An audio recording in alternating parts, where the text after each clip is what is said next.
নমস্কার, আমি আপনাদের জয়দেব শাস্ত্রী। 2025 সালে আপনার রাশিতে কি ঘটবে? 2025 সালের শুরু থেকে বিভিন্ন গ্রহের ট্রানজিট শুরু হচ্ছে এবং বছরের শেষে আবার সেই ট্রানজিট সম্পন্ন হবে। এই বছর নানান গ্রহের অবস্থান পরিবর্তন হবে, যা ব্যক্তিগত পেশাগত জীবনে প্রভাব ফেলবে। উদাহরণস্বরূপ শুক্র গ্রহ মীন রাশিতে প্রবেশ করবে।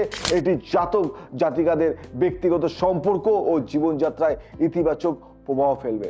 2025 সালে 12টি রাশির হরোস্কোপ আজকে আমি বলবো। মেষ রাশি, নতুন চাকরি অথবা বিদেশে সফরের সুযোগ আসতে পারে। এই বছরে ব্যবসা লাভজনক হতে পারে, তবে সম্পর্কের ক্ষেত্রে কিছু সমস্যা আসতে পারে।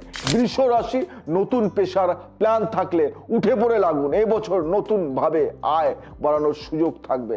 মিথুন রাশি, চাকরিতে সাফল্য আসবে, বিশেষ করে প্রমোশন পাওয়ার সম্ভাবনা রয়েছে, তবে স্বাস্থ্যের প্রতি নজর রাখা জরুরি। কর্কট রাশি, কাজের জন্য ভ্রম হতে পারে, কর্মযোগ ভালো, তবে আর্থিক ঝুঁকি নেওয়া থেকে সাবধান থাকতে হবে। সিংহ রাশি, চাকরিতে বদলি হতে পারে, ব্যবসায় ভালো ভালো সুযোগ আসবে, তবে স্বাস্থ্য নিয়ে সচেতন থাকা প্রয়োজন।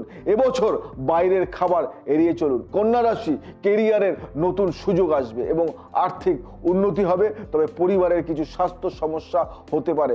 তুলা রাশি, শক্তি বৃদ্ধি পাবে এবং চাকরির ক্ষেত্রে উন্নতি হতে পারে। পরিবারের মানসিক চাপ হতে পারে। বৃশ্চিক রাশি, আর্থিক লাভ হতে পারে এবং পেশাগত স্বীকৃতি পাওয়া সম্ভব। শিক্ষার্থীদের জন্য একটি ভালো সময়। ধনু রাশি, ব্যক্তিগত উন্নতি এবং সম্পর্কের জন্য ভালো সময় আসছে।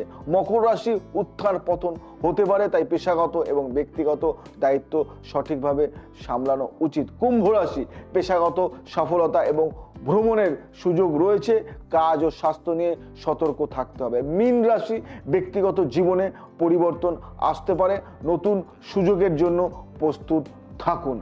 আপনাদের 2025 সালের রাশিফলের খানিকটা কিন্তু আমি 2024 সালে দিয়ে দিলাম। আগাম আপনারা এইভাবেই তৈরি থাকুন, আমি আছি আপনাদের পাশে। ভবিষ্যৎবাণী আমি বলবো। 2025 সাল কেমন যাবে, কি হবে, আমি আপনাদেরকে জানিয়ে দেব ডিটেলসে, আরও অনেক বিশদভাবে। আপনারা দেখতে থাকুন জয়দেব শাস্ত্রী এই অনুষ্ঠানটি। আপনারা মনোসংযোগ করে দেখবেন এবং আপনাদের ফ্রেন্ড সার্কেলের মধ্যে ছড়িয়ে দেবেন। ভালো লাগলে শেয়ার করবেন, লাইক করবেন, সাবস্ক্রাইব করবেন। ভালো না লাগলে কিচ্ছু করতে হবে না। আজ আসি, আবার আসবো নতুন কিছু নিয়ে। ভালো থাকুন, সুস্থ থাকুন, সবাইকে ভালো রাখুন। জয় শ্রী ঠাকুর রামকৃষ্ণ।